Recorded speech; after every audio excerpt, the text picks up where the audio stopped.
Hello, my name is Shayla again, and today, out of the 3 deliveries that we were offered for the statement of intent as an educator, I went ahead and I decided to go ahead and pick doing the 3 to 5 minute video. Now, as following, I will go ahead and be answering some questions. Once again, I did go ahead and write some notes here just to go ahead and keep me in track. And I will go ahead and be explaining each bullet point, and I do go ahead and have all of the sources. I have the links. It will go ahead and be on my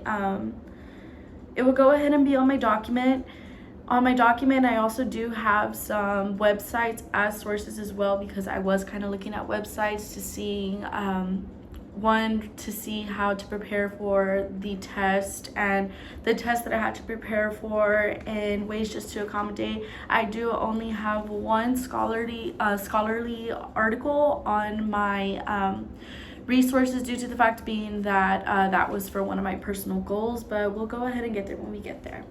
Now, to begin with, for the first question, it's an explanation of your state Department of Education requirements for obtaining and maintaining elementary educational and special education teacher a certification. So at this time, what I went ahead and what I found in Texas, because I am from Texas and I will be teaching in Texas, as I was looking at the Texas Department of Education requirements for obtaining and maintaining our elementary education and special education certifications, we would have to go ahead and complete the TEKS course subjects from EC through 6th grade. And then we would have to go ahead and take a TEKS PPR for EC through 12. And lastly, from the science and teaching and reading, we would have to go ahead and complete that certification as well, that exam as well. I do apologize.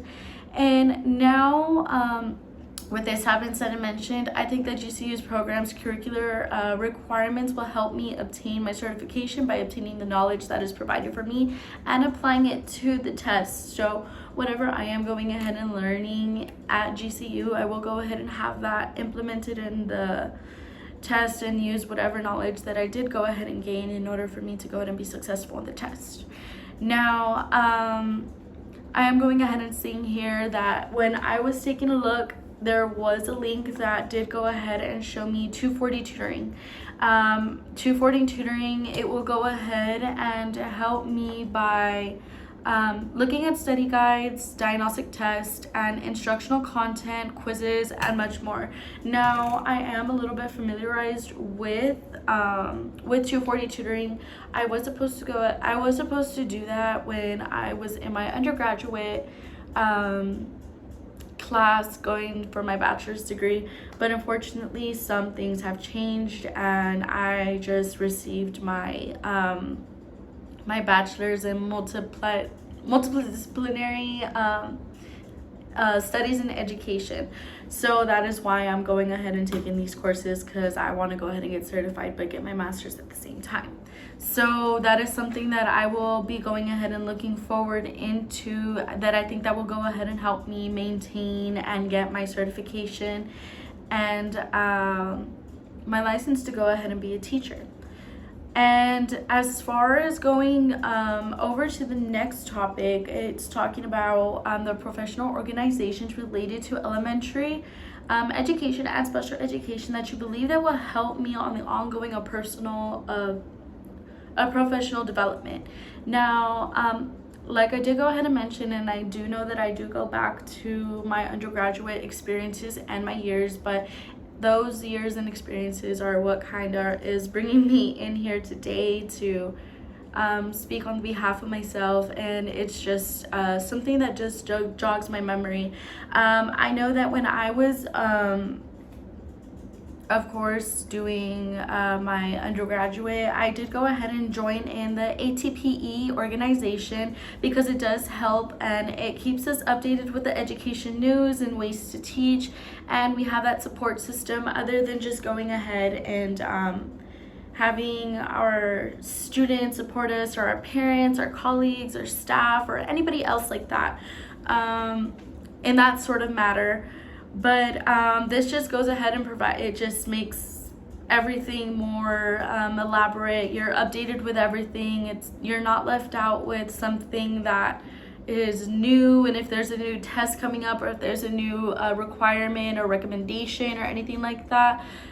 With this organization that I was in, it went ahead and let you know, and that you could also gain like material, and you could also gain much more opportunities in there that will go ahead and help you be successful as a future educator. Now, going on to my 2 professional goals to help me develop as a future educator, I would go ahead and say that as I am going ahead and pursuing my education, one professional goal that would help me develop as a future educator is always be open to current learning skills to change and improve my class. Also, this opportunity would also give me the leverage to accommodate to the students' learning. In this way, as an educator, I would be more open to the fact that if my students are not learning a certain way, that I could go ahead and make up another way, and if it works, I could go ahead and apply it to my other students.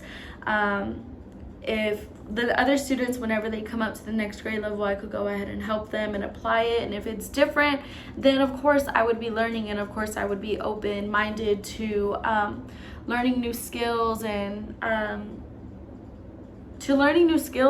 just accommodating to my students of how they ever need to be, however which way they need to go ahead and be taught. Now,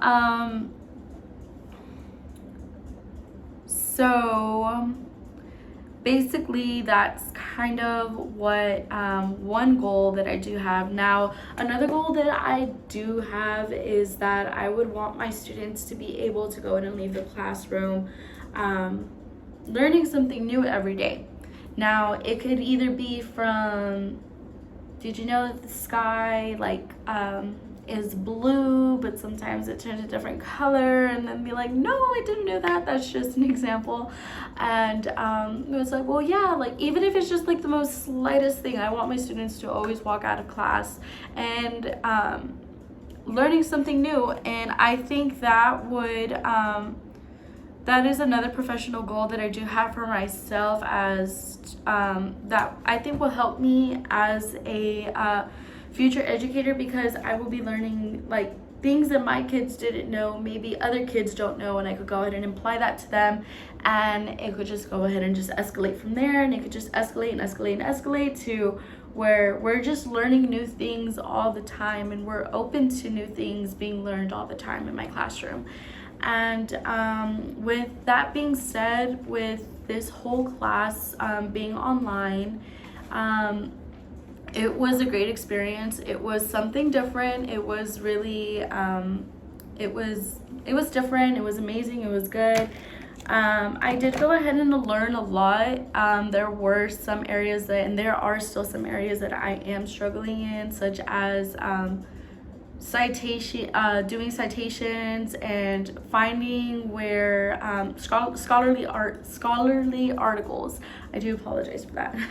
And it's a really big drastic change. It is nothing like the bachelor's degree program or the associates. This is a whole new ballgame for me. I am getting used to everything, and this was actually a really good experience for me. I honestly second doubted myself. I second guessed everything, but everything fell into line. Everything was good, thank God, because without him, I don't know where I would be.